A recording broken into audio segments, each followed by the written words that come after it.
السلام عليكم ورحمة الله وبركاته. إن الحمد لله نحمده ونستعينه ونستغفره ونتوب إليه ونعوذ بالله من شرور أنفسنا ومن سيئات أعمالنا. من يهده الله فلا مضل له ومن يضلل فلا هادي له، وأشهد أن لا إله إلا الله وحده لا شريك له، وأشهد أن محمدًا عبده ورسوله. يا أيها الذين آمنوا اتقوا الله حق تقاته ولا تموتن إلا وأنتم مسلمون. يا أيها الناس اتقوا ربكم الذي خلقكم من نفس واحدة وخلق منها زوجها وبث منهما رجالا كثيرا ونساء، واتقوا الله الذي تساءلون به والأرحام إن الله كان عليكم رقيبا. يا أيها الذين آمنوا اتقوا الله وقولوا قولا سديدا يصلح لكم أعمالكم ويغفر لكم ذنوبكم، ومن يطع الله ورسوله فقد فاز فوزا عظيما. أما بعد، فإن خير الحديث كتاب الله، وخير الهدي هدي محمد صلى الله عليه وعلى آله وسلم، وشر الأمور محدثاتها، وكل محدثة بدعة، وكل بدعة ضلالة، وكل ضلالة في النار. Dear brothers and sisters, I pray to Allah subhanahu wa ta'ala to bless all of you, to make all of you safe, and to save you from this pandemic that we've been living for more than 5 weeks now. And the government announced today there is another 3 weeks of lockdown. And as you know, we are approaching the month of Ramadan. So Ramadan will be in 7-8 days, insha'Allah ta'ala. And there are many brothers asking about how can we deal with this. So I'll just say 2-3 minutes about this subject. Then I'll go to talk about the main subject for today, which is about al-khula. Ramadan is coming. The masajid are closed. So the daily salah is not there. So Fajr, Jama'ah, Dhuhr, Asr, Maghrib, Isha is not there. And the salah that all the people that they are looking for in Ramadan, Salat Taraweeh, will not be there. Now, yes, all of us, we are going to miss the Masjid in Ramadan. All of us, we are going to miss the Taraweeh in Ramadan. All of us, we are going to miss this environment of Ramadan. There's no doubt about this. But as Muslims, we should be clever enough to utilize what is available to make the most of it. Now, we are at home during Ramadan, most of us. It means that you have a lot of time for different types of ibadah. You have enough time to pray your daily prayers. You don't need to rush it, as some people do because of work or because of business or something, or maybe they have just a short time. You have enough time to do all your sunan. 2 before Fajr, 4 before Dhuhr, 2 after Dhuhr, 2 after Maghrib, 2 after Isha. And you can do also 4 before Asr. You can do Duha. And you can do Taraweeh in Ramadan. You can do Jama'ah in Ramadan. You can do Jama'ah at home. Make this as a good practice that the whole family will pray together in Ramadan, inshallah. So before you'll have the suhoor, pray Fajr together. Then maybe you sit down, read one page, everyone read one page of the Holy Quran. Try to understand the meaning of at least maybe 5-6 ayahs. Read some hadith of Riyadh al-Salihin. Dhuhr time, do the Jama'ah together. Do a different program. Asr, Maghrib, when it is, have iftar on dates or something, then pray Jama'ah, the Maghrib, then you have your iftar. Then after Isha, you can do the Taraweeh. You can do it at home. There is no problem at all. It is Sunnah. And the Nabi sallallahu alayhi wasallam, he prayed it in the Masjid Jama'ah, and he prayed it by his own. So both of them that the Nabi sallallahu alayhi wasallam did. So you have enough time to pray, you have enough time to read Quran, you have enough time to do the adhkar, you have enough time to increase your knowledge, and also you can continue all the good things. So you'd like to pay zakah, pay the zakah. So there is different channels that you can pay the zakah. You can do it directly by yourself or through some charities like Crisis Aid, or through some people you know. Give sadaqah. All the good things that you used to do in Ramadan, continue doing it. Don't stop it because the masjid is closed. And I pray to Allah subhanahu wa ta'ala to make this month, the coming month of Ramadan, a blessed month for everyone. And I pray to Allah subhanahu wa ta'ala to help all of us to utilize it to the most. Allahumma ameen. Now let me start talking about the subject today, which is al-khulu'. Al-khulu' is type of talaq. In the previous lesson, I spoke about the ayah, الطلاق مرتان فإمساك معروف أو تسريح بإحسان. That's الطلاق, divorce. You have two options. The first option and the second option. If you use these two options and you do the third talaq, then that's it. You cannot marry your wife again until if she goes without planning to marry another one, and that person will divorce her, the iddah finish, then you can marry her again. And this is the subject for the next lesson, insha'Allah ta'ala. So there is talaq, that the man will do it. It is his right. Allah subhanahu wa ta'ala give the right to the man to do that. And the other type is al-khulu'. And al-khulu', there is a dalil for it in the Quran and in Sunnah al-Nabi sallallahu alayhi wa ala alihi wa sahbihi wa sallam. Now, let us first go to the definition of the khulu'. In Arabic, when you say khala'a al-rajulu thawba, so when you take off your clothes, we say this khala'a. So you are moving something from yourself. Allah subhanahu wa ta'ala in the Quran, when he spoke about the relation about هُنَّ لِبَاسٌ لَكُمْ وَأَنْتُمْ لِبَاسٌ لَهُنْ, you like garments to each other. Now al-khulu' in the Sharia goes with the meaning that came to this ayah.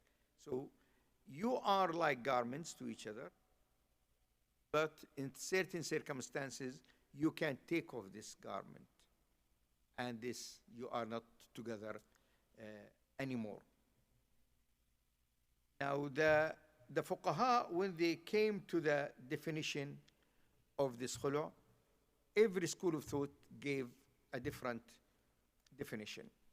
Al-Ahnaf, they said إزالة ملك النكاح المتوقفة على قبولها الزوجة بلفظ الخلع أو ما في معناه.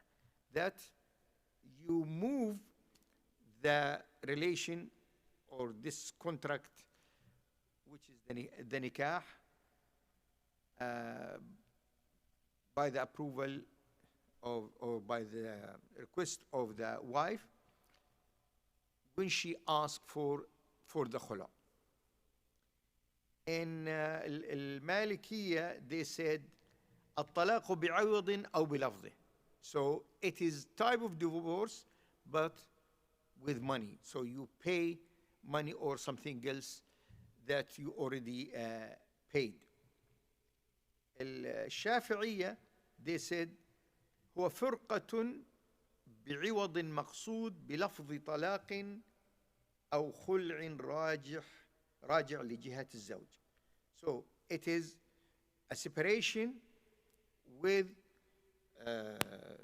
money or something similar to the money, with the word of talaq or the word of khulu', and this will finish the relation between the man and the woman. الحنابلة, sorry, they said فراق الزوج لزوجته بعوض بألفاظ مخصوصة. When the husband leaves his wife, they separate according to the agreement that there is money involved with a certain words. So you can see from the definition of all these schools of thoughts, it talks about that the khulu' in itself is a separation between the husband and wife, but the difference between it and the divorce, that there is a payment should be paid by the wife to the husband.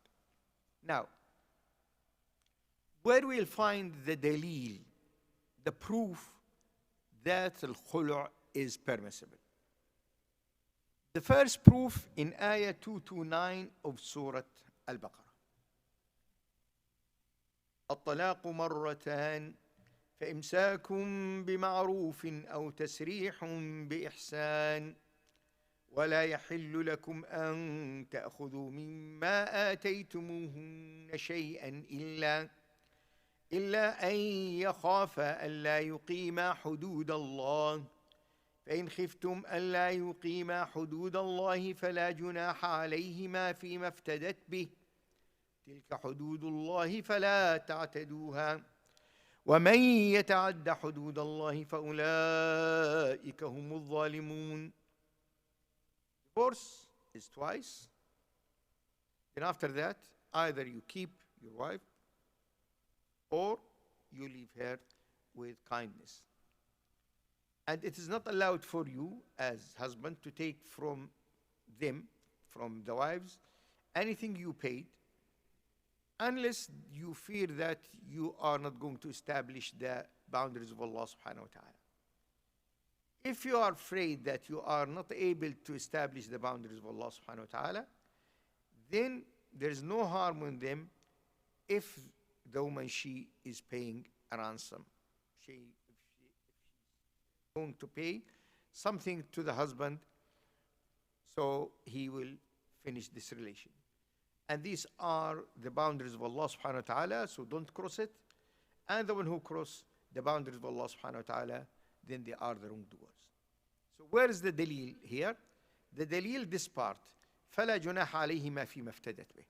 So there is no harm on them if she is paying the husband some money or something they agreed on. Now when we come to the hadith, we'll find the reasons for this. But here there is, Imam Razi mentioned that Jamila, the daughter of Abdullah ibn Ubay, came to the Prophet sallallahu alaihi wasallam. Her husband is Thabit bin Qais bin Shammas, and she used to hate him. And she came to the Prophet sallallahu alaihi wasallam and she said, "O Prophet of Allah, separate between me and him, because I don't like him." Then she mentioned something. She said, "One day I just moved part of the tent so I can see people. And I saw him coming with other men. And he was the shortest and the most ugly one, and he's very dark. This is how she described her husband. He's so short, he's so ugly, and so dark. Then she said, وإني أكره الكفر في الإسلام. I hate الكفر in Islam. So I don't want to be in a situation that I am doing something wrong in Islam. So the Nabi sallallahu alaihi wasallam asked the husband Thabit, and Thabit said to the Prophet sallallahu alaihi wasallam, مرها فلترد علي الحديقة التي أعطيتها. So ask her to give me the farm that I gave her when I married her. So he gave her a farm as a mahar or a big garden. So the Nabi sallallahu alaihi wasallam, he said to her, what do you say? She said, yes, and I'll give him more. You can see from the narration how much she hates this man. Nabi sallallahu alaihi wasallam said, no, just give him the hadiqah. Just give him the farm or the big garden. Then he said to Thabit, take from her what you gave her and let her go. Another narration, divorce her, and that was the first khulu' in Islam. So the first proof is in ayah 229 of Surah Al-Baqarah, and the Mufassirin, they said this hadith is the reason, and inshallah there is other two hadiths regarding this. The second proof from the Holy Quran, brothers and sisters, is in Surah An-Nisa. وَلَا تَعْضُلُوهُنَّ لِتَذْهَبُوا بِبَعْضِ مَا آتَيْتُمُوهُنَّ إِلَّا أَن يَأْتِينَ بِفَاحِشَةٍ مُبَيِّنَةٍ وَعَاشِرُوهُنَّ بِالْمَعْرُوفِ فَإِنْ كَرِهْتُمُوهُنَّ فَعَسَىٰ أَن تَكْرَهُوا شَيْئًا وَيَجْعَلَ اللَّهُ فِيهِ خَيْرًا كَثِيرًا. Al-adl here means that to harm the wife and to push her to the extent that she will say, I'll pay you what you want, but let me go. He doesn't divorce her by himself, because if he divorces her by himself, then he has to pay the mahar, or what's left from the mahar. But now, some people, what they used to do, they give their wives very hard time and push her until she reaches the point she will say, look, I'll give you what you want, but let me go. So Allah subhanahu wa ta'ala said, don't do that. Don't make their life so hard because you want from them to give you. Some of you gave them already. Unless they commit a fahisha, they commit zina. Fahisha bayna, clear. It is not doubts. It's not allegations. Someone came to you and said, oh, I heard this. No, you have a clear evidence. Even some scholars, they said, if he came to the house and he found a man there, he's committing the fahisha with her. So this is what we call fahisha mubayyina. And from this we can see, brothers and sisters, that we have to be very careful when it comes to this issue, that don't listen to the allegations, to the people making stories, and no, you need to be not easy, it's not simple. You are destroying a family. وعاشروهن بالمعروف. Then Allah subhanahu wa ta'ala in the same ayah said, deal with them in good way. Maybe if you hate them, if you don't like them, you might hate something, and Allah subhanahu wa ta'ala will make that thing a lot of good. And subhanallah, you'll hear a lot of stories, and I've been through some cases that they come, the husband and wife, and the only thing they want is divorce. Then you talk to them and explain to them, and after that you say, oh, yes, yeah, I admit that I'm wrong. She will say, I admit that I'm wrong. Let us do something. Then they go back together, alhamdulillah rabbil alameen. So maybe at the time you don't like to continue, but Allah subhanahu wa ta'ala is planning for you something. So these are, brothers and sisters, the two ayahs in the Holy Quran where al-khulu' is permissible. Ayah 228 or 229 of Surah Al-Baqarah and Ayah 19 of Surah An-Nisa. Now let us come to the proof of the Sunnah. The first hadith is from Al-Bukhari.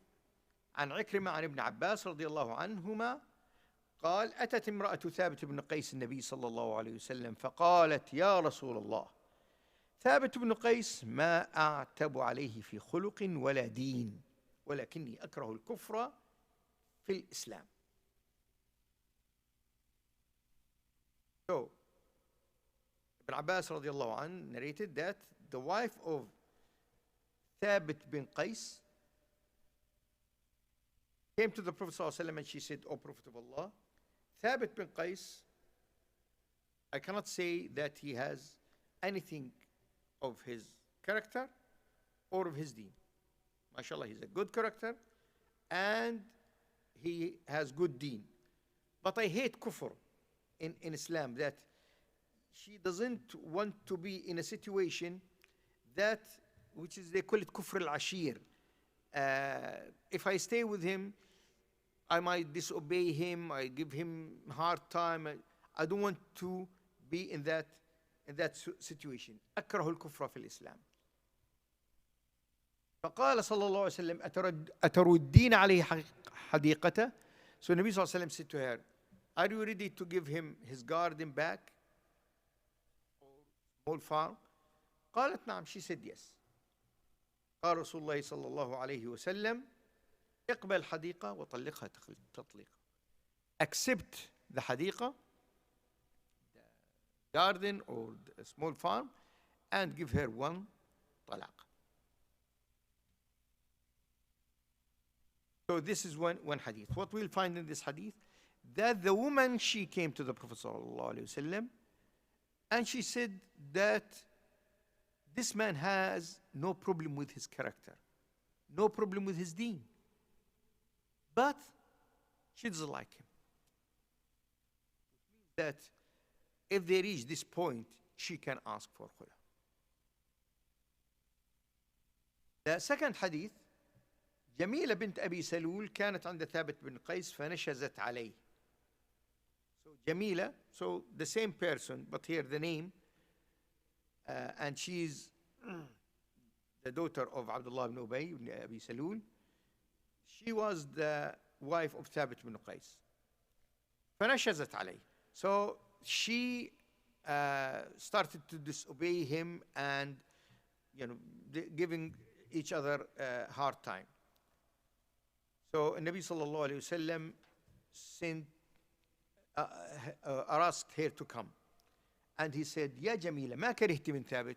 Oh Jamila, what do you don't like from Thabit? قالت والله ما كرهت منه دينا ولا خلقا. By Allah, I didn't dislike from him anything to do with deen or character. إلا أني كرهت دمامته. But I hate his ugliness. He's ugly. فقال لها أتودين الحديقة. Are you ready to give him back the حديقة, the garden or small farm? She said yes. So gave back the farm to Thabit, and the Nabi Sallallahu Alaihi Wasallam separate between them. The third hadith, brothers and sisters, regarding this matter is narrated by Imam al-Tabari, the great scholar and mufassir. عن عائشة رضي الله عنها أن حبيبة بنت سهل كانت تحت ثابت بن قيس فضربها فكسر نغصها. So Habiba, the daughter of Sahel, she was the wife of Thabit bin Qais. So he hit her and he broke the top part of her shoulder. So she came to the Prophet ﷺ after Fajr, and she complained to the Prophet ﷺ. So Nabi ﷺ called Thabit, and he said to him, take some of her wealth and leave her. And he said, is that acceptable? وَيَصْلُحُ ذَلِكَ يَا رَسُولَ اللَّهِ? Nabi ﷺ said, yes. And Thabit, he said, فإني أصدقتها حديقتين. I gave her 2 gardens.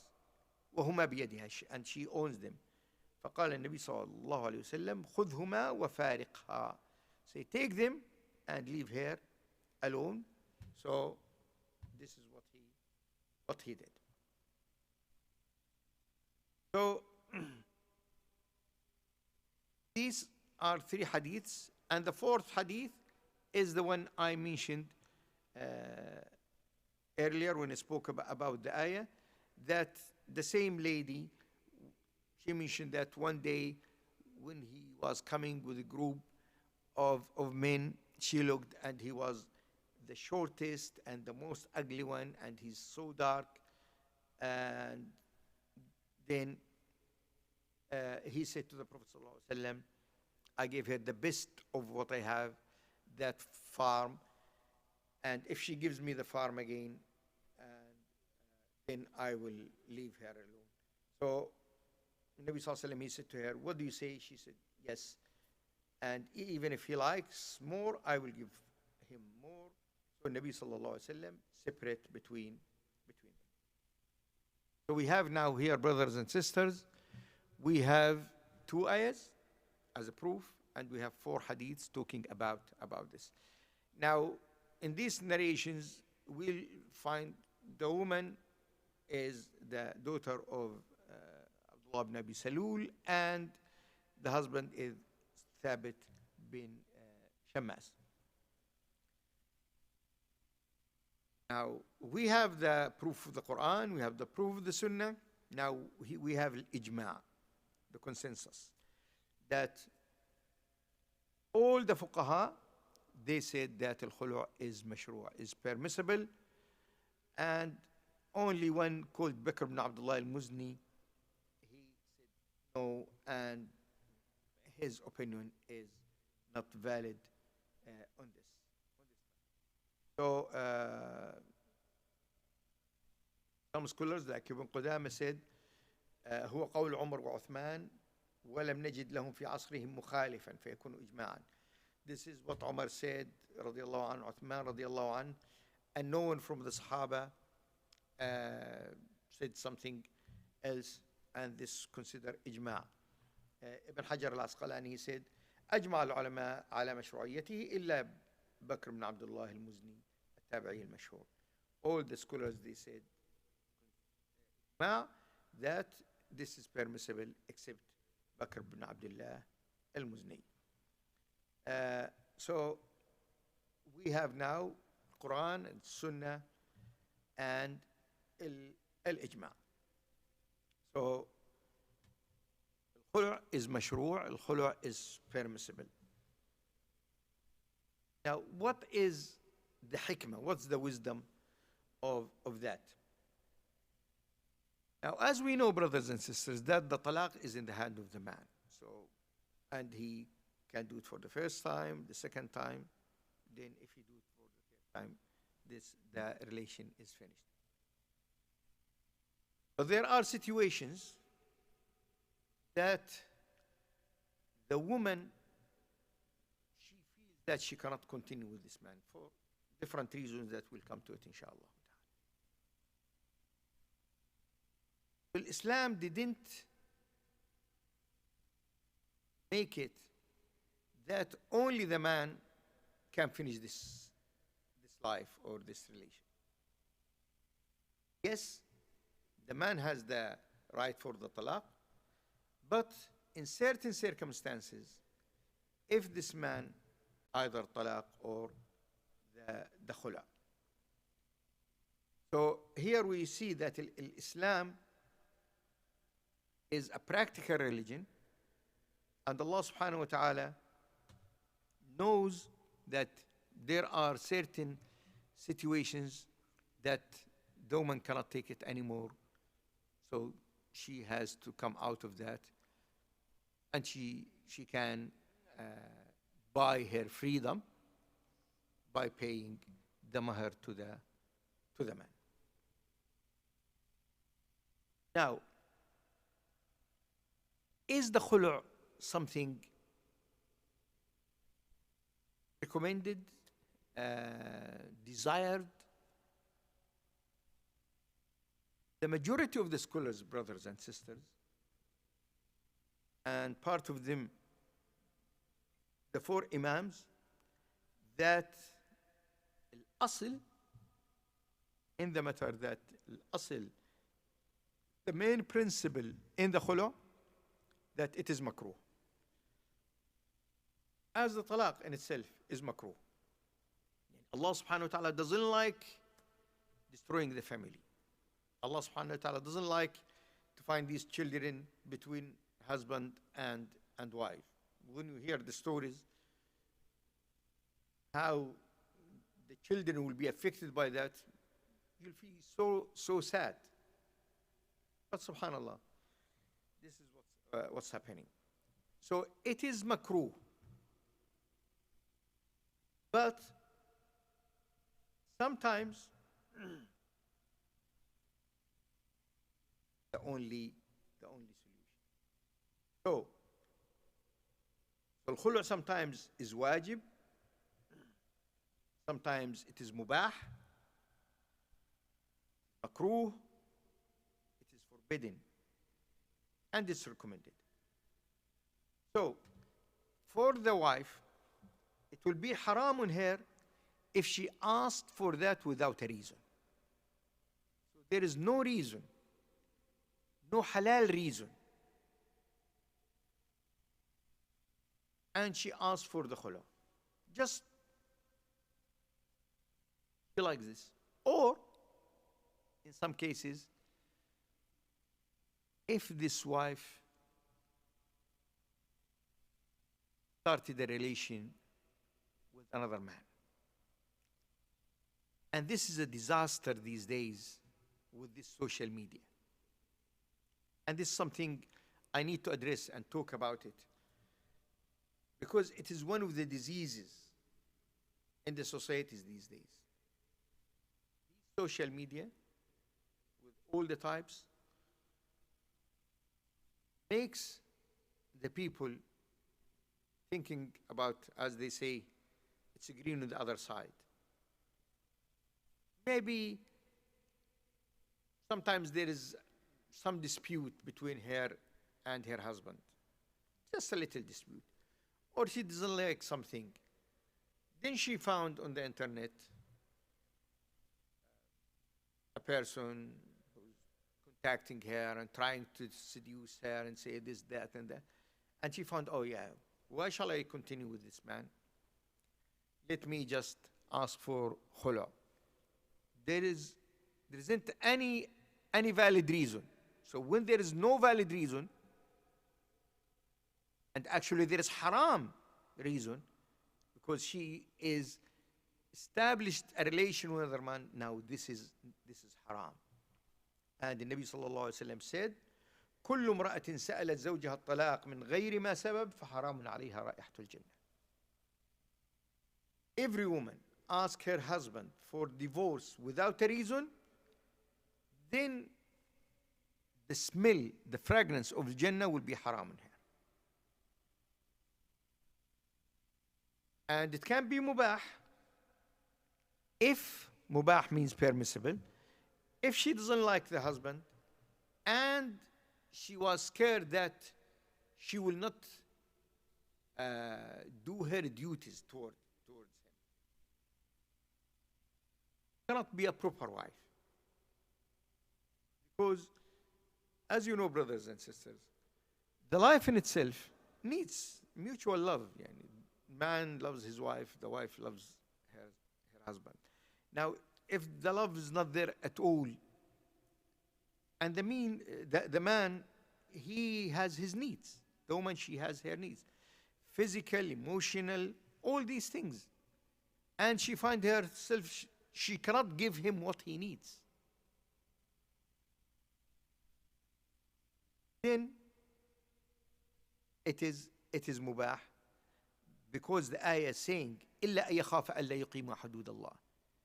When they are scared that they cannot apply the boundaries of Allah. And obviously, to establish a good family with a good relation, this is hudud Allah Azza wa Jal, because Allah subhanahu wa ta'ala likes this family to be right and look after each other, look after the children, and all of these things. Now, for the husband, the khulu' will be haram if he give her a hard time. He push her hardly to ask for khulu'. Or he started to hit her, without any mercy. Again, to push her to a point that she will say, look, I give you the mahar, I give you my savings, I borrow money, but just I'd like to get rid of you. And so this is haram. And it will be mubah for the husband if the wife, she asked for the khulu' and she's ready to pay him as mahar. And also will be mubah, permissible, if the wife, she committed zina wal iyadhu billah. And it will be makruh for both of them, disliked, if they are okay, but there are only some problems, not major problems. So we can say the general rule that the khulu' is makruh, but sometimes it's haram from the husband or the wife. Sometimes it is mubah, permissible. Now we'll come to another point, which is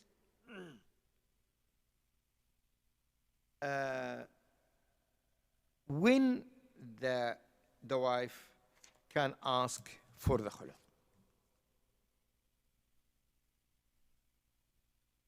The first reason, if there is a defect in the husband,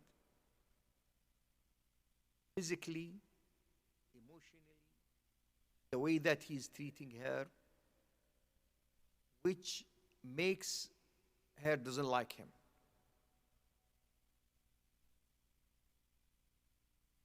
Maybe this man, for example, when he comes, as the hadith said, she compare between him and other people, she find him so ugly. And she doesn't like him. And she feels that she cannot continue with him. This is one of the reasons. And the hadith, or the hadith that I mentioned, will support that. Second reason, if the husband harmed his wife in any way. So, for example, if this husband, without a valid reason, he doesn't sleep with her. So he doesn't sleep at all with her. And you'll hear some cases that, months and years, they don't sleep together. As I said, she has her needs, and he has his needs. And if this man keeps hitting her, as we've seen in the hadith, that man, he hit her, so he broke the top of her shoulder. And also, if the harm is emotional, when they talk about the abuse, there is physical abuse, there is verbal abuse, there is emotional abuse. If this man keeps abusing his wife in a different ways, physical, emotional, verbal, so then the life will be so difficult, so she can ask for the khula.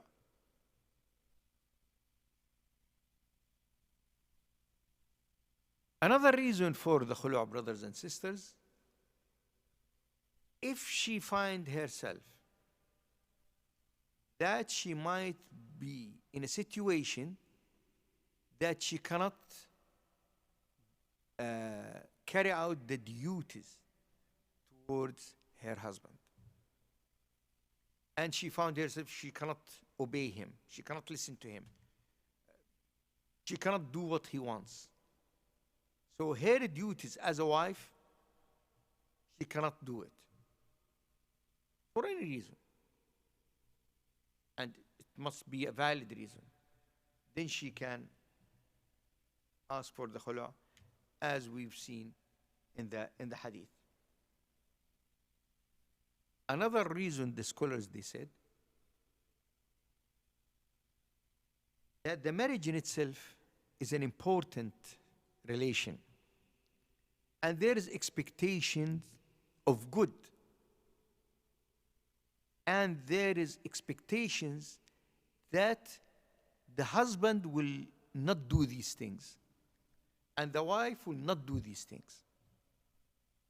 Let me explain this a little bit more. So the husband expecting that the wife will give him happiness in the house, will look after the children, do the normal things that the women do in the house. And she's expecting him that he's working and supporting her, supporting the family, supporting the children, treating her kindly. And he's honest with her, and she's honest with him. Now, the wife cannot accept that this husband is staying until 2 or 3 in the morning, chatting with other women, or looking at pornography, or watching sex films. So she cannot accept that. And the husband, the same. He cannot accept that he come to the house and he find that his wife talking to people, not mahram, strangers, or she's watching haram thing, or she's going out without his permission and meeting other people, for example.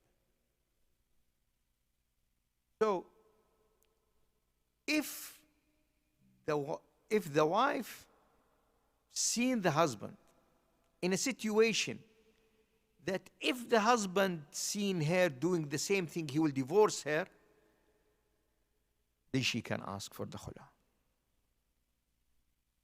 So she found him in a situation that if she is in that situation, he straight away, what are you doing? You are divorced. so she can do the same. And this shows us that Islam is a just religion.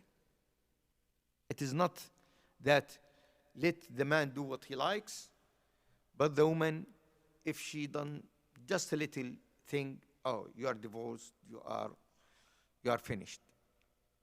And this is one of the cultural things that our culture is suffering from. That the men, they can do what they like, and even they are, sometimes the youth, proudly say, oh, I done this relation, I've been to this, I did that, wal-'iyadhu billah. And he's telling his friends about this. But the girl, she cannot say that I've been with a man, or it's haram. Both of them haram. But if she mentioned anything like this, she is, they give her all the names that you can think about. But the man, no. He's a man. And there's nothing to do with the deen. Haram, haram. The man, it is haram for him to commit any type of zina, or anything will lead to the zina. And the same for the woman.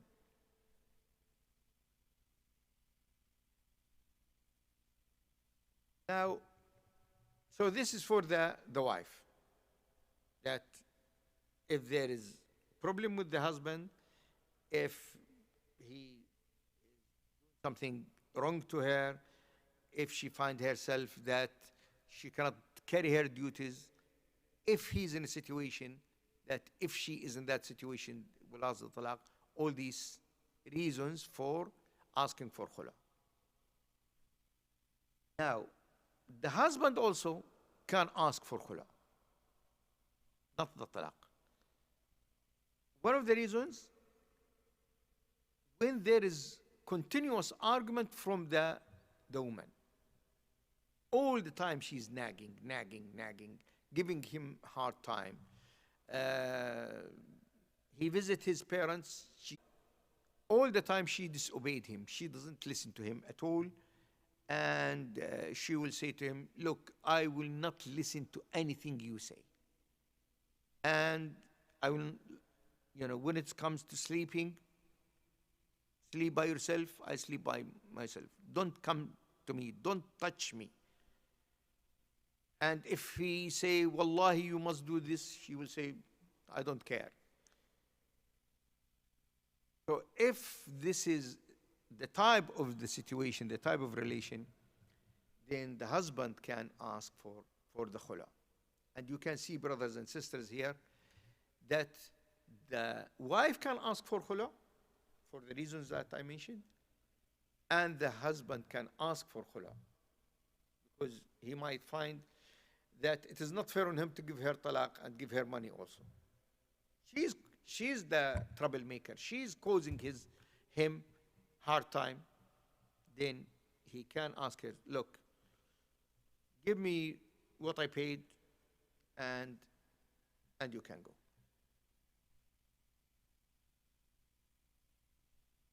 Now,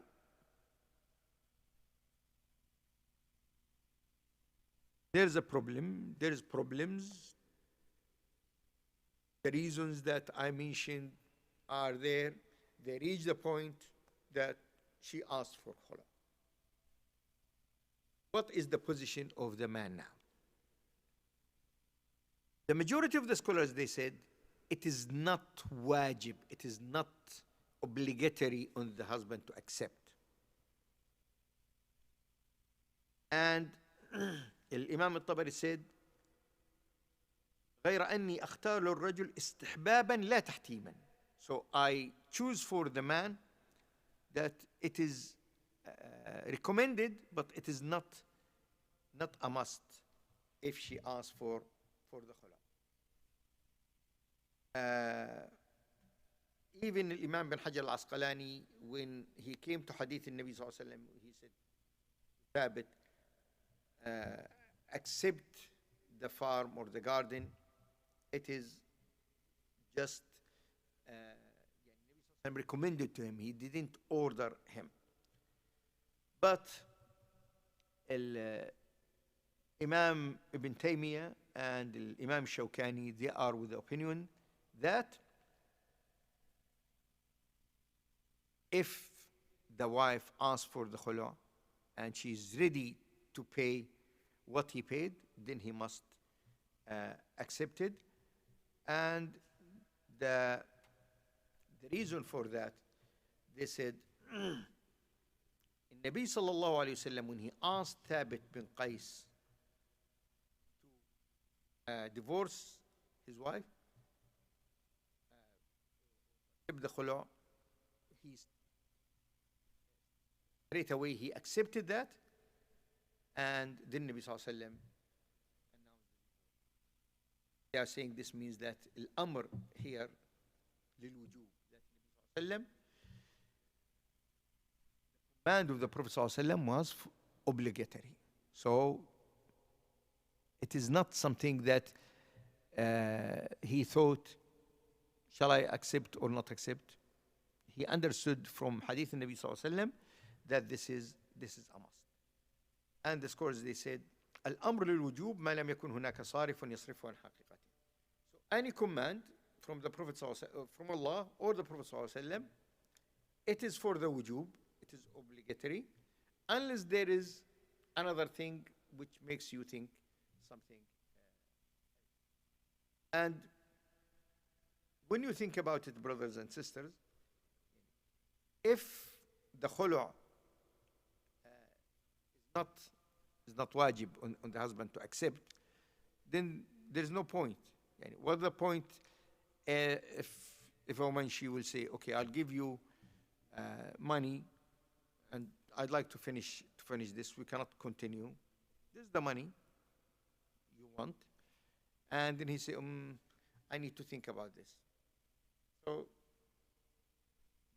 it came to the same scenario of the divorce. Now,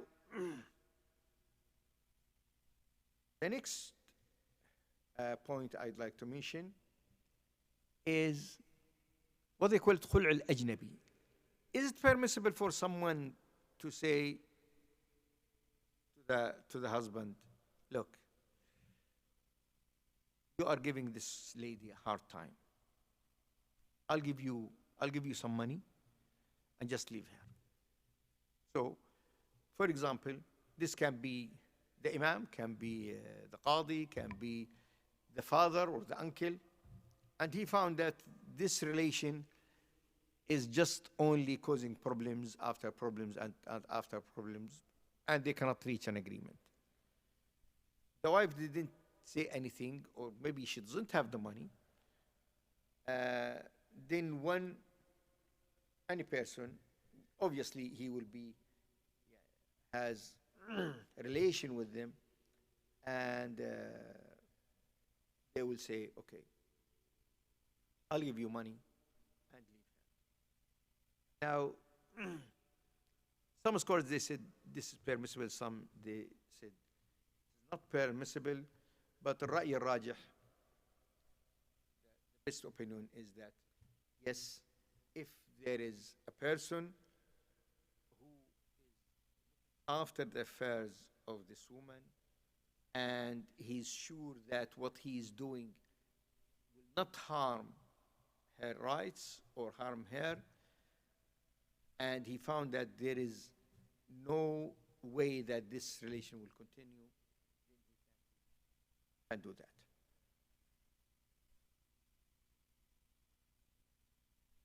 Now we'll come to the process in itself. So we have the husband, we have the wife, we have what you say and what you pay, and also if you do this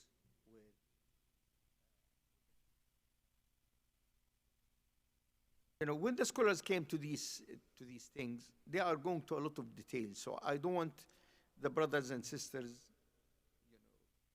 think too much about all these details. I'll summarize them as the following. الزوج, the husband, must be عاقل, sane, بالغ, reach the puberty, and he will do it while he's in a state of understanding. If he's sick, it's still valid. Even if he's sick in his last days, still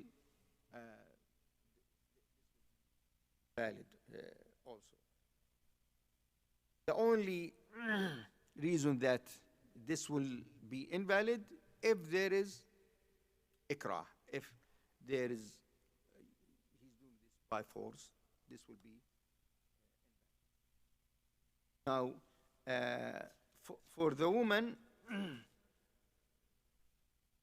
Also, if that woman is sick, then the khulu' is valid, even if she is a person that they call it safih.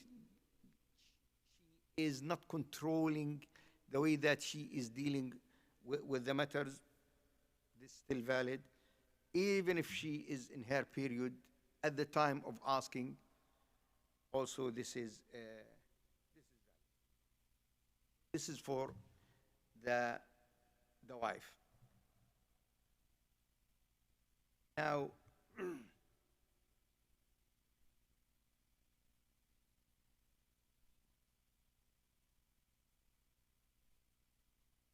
the father can do the khulu' if he found that there is no way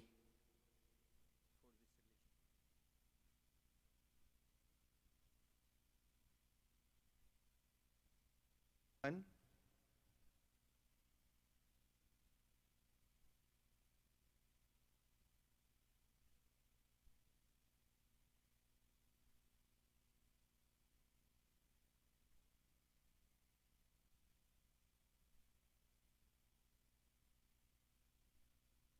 Now, if this wife is in iddah, so she divorced the first one or the second one, and she is, can she ask for the khulu'? Yes. Why? Because she's still the wife of the man, and he has the right to accept that. But if the husband divorced her, the first one or the second one, and the 3 months of iddah finished, and she's now, as say, talaq ba'in, because she's divorced. But if she's in the iddah and she found, instead of waiting to come back, she found there is no way of going back, and she say, okay, instead of keeping these problems going on, let us finish it, and I'll pay you. Then this.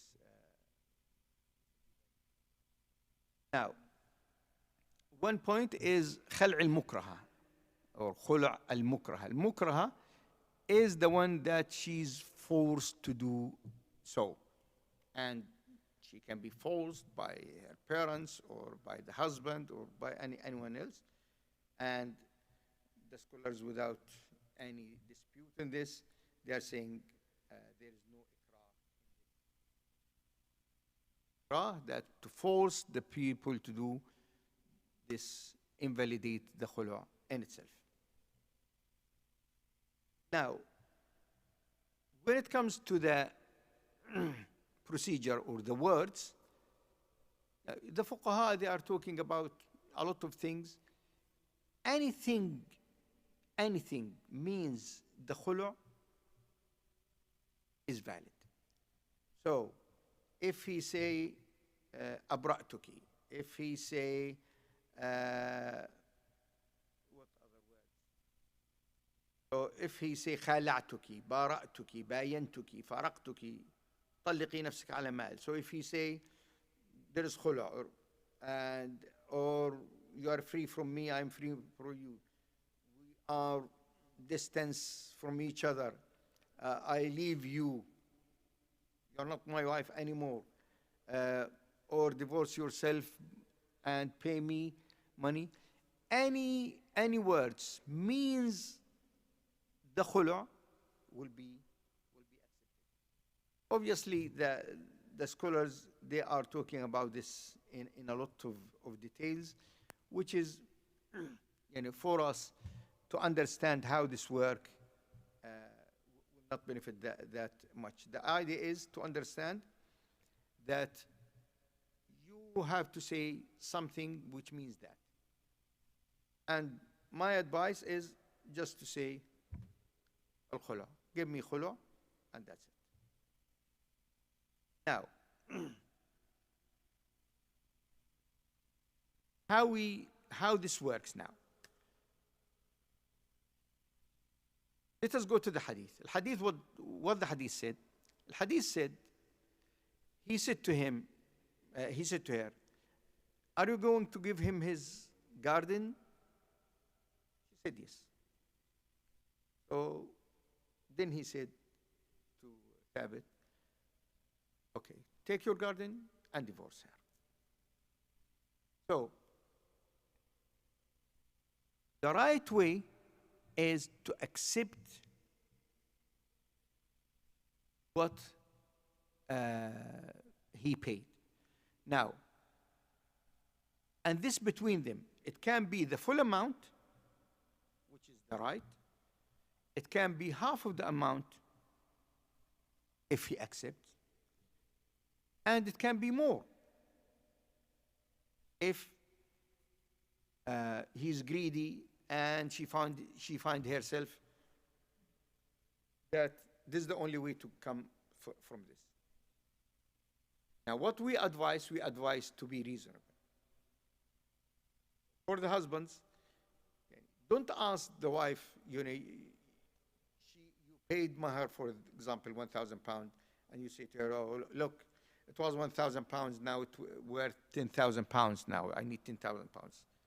You must be reasonable. And as Allah subhanahu wa ta'ala said, وَلَا تَنْسَوْا الْفَضْلَ بَيْنَكُمْ. Don't forget the good, the kindness between them, between you and her. She's your wife. You have children, you live together. So you have all the time think about the kindness, about Islam, about Al-Akhirah. Don't be so greedy for that. So when they agree and she pay him, then the khulu now is valid. Now, after the khulu is valid, so he said, she asked for the khulu, he said, okay, I'll give you the khulu. She paid the money. Now, the scholars here, there are two opinions about how long she will have iddah. Some scholars, they said 1 month, some of them said 3 months. After searching this, I go for the 1 month because the reasons for the 3 months of the iddah in the talaq is not here. So the iddah for the 3 months is to give them time to come together and reconcile and talk. But now, the 1 month will give both of them the chance if she is pregnant or not. That's it. And this will be after one cycle. So this is, brothers and sisters, what Allah subhanahu wa ta'ala helped me to talk about khulu. At the end of this lesson, I'd like to say, I am not encouraging people to do divorce or to do khulu. But divorce sometimes be a solution, khulu be a solution. My advice to the husband, don't push your wives for this. And my advice to the sisters, don't ask for the khulu for silly things, for irreasonable things. As I said in one of the lessons, try to move this word talaq and khulu from your daily dictionary. Use other words. Make this the last resort, that there is no other option. This is the only thing which is left. You tried, nothing worked, then you can go for the khula, or you can go for the divorce. But try your best to avoid this. I pray to Allah subhanahu wa ta'ala to help all the families to be together and to continue their lives and bless all these families. وآخر دعوانا الحمد لله رب العالمين. بسم الله والحمد لله والصلاة والسلام على رسول الله. There are some questions. Shaykh, may Allah bless you with good. A husband announced divorce once. The wife accepted it, but he has not announced the next. Question on children's custody. Is there a hadith that a man can keep his children full custody if the wife gets remarried? Okay. Let me go to the question again. Firstly, the wife accepted it. So if the man say, if the husband say you are divorced, if she accepts it or not, doesn't accept it, it's valid. So for the divorce, it is valid the minute he say you are divorced and he means it, and at that time she is not in her period. So the minute he say you are divorced and he means what he's saying, then she is divorced. If she accepts that or doesn't accept that, doesn't matter. Now, he hasn't announced the next. This means that there is a time now for reconciliation, because there is 3 cycles. During these 3 months, they can go back to each other. Now, if the 3 months passed and he didn't bring her back, then she is divorced now. About the children, now, there are rules for this, and certain age for the girls and certain age for the boys. It differs from country to country, but it's around 9 to 10 years old. As I said, different from country to country. But the custody is with the wife originally. If she is married after the divorce, then she loses the custody, and this go now to the husband's mother or anyone from his family.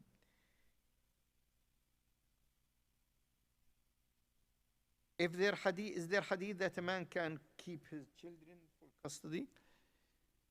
I cannot remember a hadith now at this minute, but I know this is what the scholars agreed, that the wife loses the custody if she remarried after the divorce.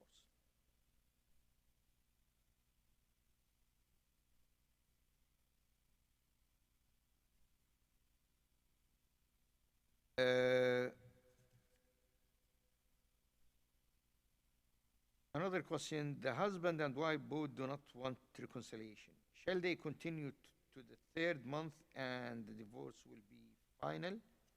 Please advise. Let me read the question again. Husband announced divorce once, the wife accepted it, but he has not announced the next divorce, and more than a month has passed. The husband and wife both do not want reconciliation. Shall they continue to the 3rd month and the divorce will be final? Now, if they reach a point that they don't want to reconcile during the 3 months, then after the 3 months, this marriage is finished. They have to wait until the iddah finish.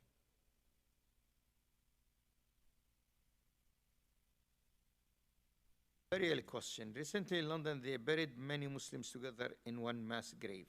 Is this allowed? Yes, this is allowed. And the Nabi sallallahu alayhi wa sallam buried the Sahaba in Uhud together. If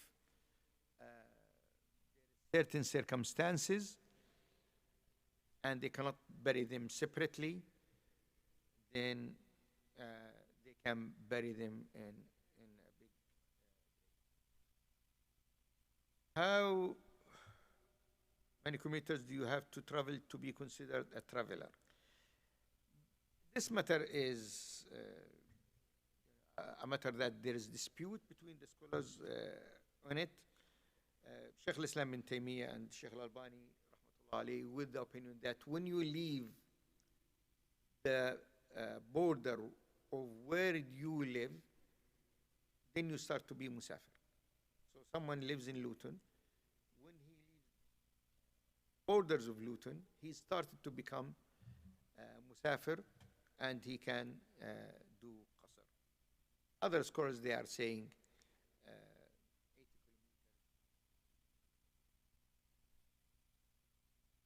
kilometers. Pet question: what is the ruling about keeping pets in the same room as where you sleep? Some pets you can keep them. There is authentic hadith that there was a cat in the house of the Prophet sallallahu alaihi wasallam, and that cat came to drink. Nabi sallallahu alaihi wasallam, he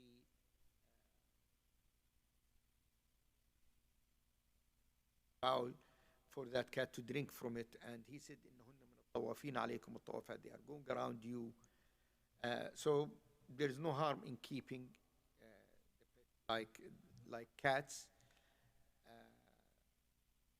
And this is the hadith of Prophet sallallahu alaihi wasallam. The scholars are against the pets where you put them in cage like birds and other things. They are said it is haram to put a free bird in a cage. There is a pet rabbit in my nephew's room. He's having nightmares every night. There is no link between the rabbits and the nightmares. I advise that person to read adhkar before he goes to sleep. Read kursi, make wudu, because Nabi sallallahu alaihi wasallam, he said, when you make wudu, then there is an angel will be guarding you until the morning and making dua for you. So read ayatul kursi, make wudu before you go to sleep, read al-mu'awwidhat, قل هو الله أحد قل أعوذ برب الفلق قل أعوذ برب الناس 3 times, and rub your body with that. And in this way you will have no nightmares, insha'Allah ta'ala. Every Muslim on the planet will pray Salat al-Ghaib alone after Isha tonight for those Muslims who passed away. Not the Sunnah. The Sunnah is you pray Janaza, Salat al-Ghaib, when the person hasn't prayed on him. So if one person prayed Janaza on that person, that's enough, because the scholars with the agreement that Salat al-Janazah is fard kifaya. When group of people do it, so it's not fard on the other people. Circumstances, as we know, some janazas with 1 person, 2 persons, and it is not fard on you to pray janazah. Now, some people feel emotionally that, oh, he's our neighbor, he's our friend, he's a relative, or maybe grandfather or grandmother, and that they died from COVID and didn't have a chance to pray janazah on her. We understand these emotional things. But brothers and sisters, we don't judge the deen by the emotions. We judge these things by قال Allah, قال Rasul, what Allah subhanahu wa ta'ala said when the you love your grandmother who died and you didn't have a chance to pray janazah on her, make dua for her. Give sadaqah on her behalf. This is what will benefit her. Think, brothers and sisters, what Salat al-Janazah? What we'll do? We read al-Fatiha, we read Salat, Nabi Sallallahu Alaihi Wasallam, and then we'll make dua. Make the dua. Make the dua every day. Not only once on Salat al-Janazah. No, every day. After the Salah, say, make dua. In the morning, make dua. When you do adhkar sabah in the morning, make dua. Adhkar al-masa, make dua. This is what will benefit her. But if you stand and make Salat al-Janazah now, this will not benefit her. What will benefit her? As the Nabi sallallahu alayhi wa sallam said, وَلَدٌ صَالِحٌ يَدْعُو لَهُ, son or a daughter making dua for him, عِلْمٌ يُنْتَفَعُ بِهِ, a knowledge that the people will benefit from it, or صدقة جارية. Give صدقة جارية, establish something, صدقة جارية, and this will benefit them, inshaAllah ta'ala. Am I allowed to get veneers on my teeth for beautification? As long as this is not cheating, you are not doing this for cheating other people, or you are doing this if you are going to get married, so the people will say, oh, mashallah, are doing this for just beauty, there is no harm. Yes, Nabi sallallahu alayhi wa sallam, he spoke about ladies who are making certain actions in their teeth, المتفلجات متفلجات للحسن. They are doing this for beauty. If there is no cheating, inshallah, there is no harm, inshallah. Can you please explain the hadith about playing with dice and pigs? Nabi sallallahu alayhi wa sallam, he said, من لعب بالنردشير فكأنما غمس يده في دم خنزير. The one who will play with dice, it is as he put his hands in the pig's blood. And we know there are many games including this dices. So any game include the dice is haram. In our workplace prayer room, we done jama'at, but people were spread out properly, like a meter away from each other. Now, this type of prayers, brothers and sisters, is not allowed. So either you pray separately or you pray proper jama'ah. Now, if you find that praying proper jama'ah, that one stand next to this is might cause problems, might spread the disease, then don't pray jama'ah. The masjid in itself is closed. So are you so concerned about praying jama'ah at place? So in this case, don't start this bid'ah of one here, one there, one there, one there. This is not the meaning of the jama'ah. The jama'ah means together. إن الله يحب الذين يقاتلون في سبيله صفا كأنهم مرصوص. Nabi sallallahu alayhi wa sallam, he used to bring the Sahaba together when he prayed the jama'ah. The jama'ah means that they come together, not 1 meter here, 2 meters there, 3 meters there. So in these cases, if you are workplace and everyone asks you for the social distance, follow the social distance, stay away from each other, then don't. And Allah knows the best, and Allah knows what's in your heart. جزاكم الله خيرا وآخر دعوانا الحمد لله رب العالمين. السلام عليكم ورحمة الله.